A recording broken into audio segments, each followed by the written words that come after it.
étudiants de la spécialité numérique appliquée aux géosciences de l'Institut Unilassal Beauvais. Nous avons pendant 2 semaines travaillé au sein du Géolab, plateforme d'innovation appliquée aux géosciences sur les thématiques de modélisation 3D et de simulation numérique. Et nous avons travaillé avec Lorenzo Bramanti, chercheur au CNRS LECOM, ainsi qu'avec l'équipe d'enseignants-chercheurs d'Unilassal spécialisée en modélisation 3D et simulation numérique.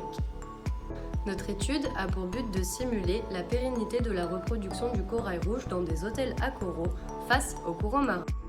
Dans chaque hôtel, un corail mâle est placé au milieu de plusieurs coraux femelles et notre étude numérique permet d'analyser la circulation des semences sécrétées par les coraux au sein des hôtels.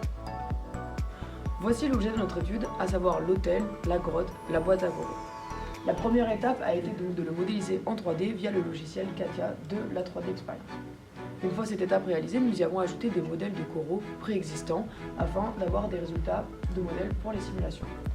Nous avons obtenu au final 5 modèles différents, un comportant aucun coraux dans la boîte et 4 autres modèles avec des nombres et des tailles de coraux différents.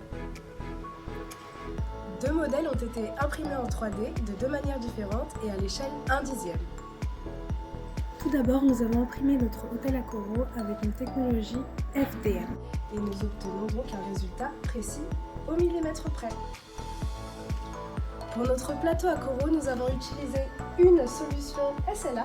Nous obtenons donc un résultat précis au micromètre près. Et voici.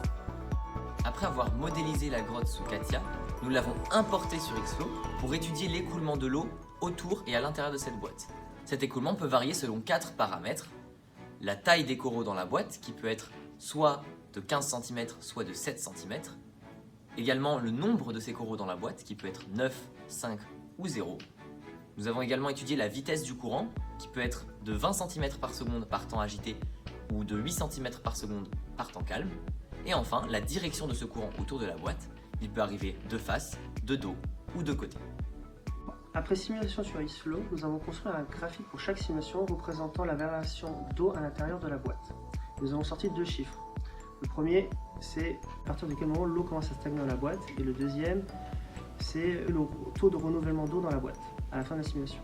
À partir de ces chiffres, nous avons pu remarquer les paramètres qui ont un meilleur impact sur le renouvellement d'eau dans la boîte, tout en gardant un minima d'eau pour la reproduction à l'intérieur et à l'extérieur de la boîte.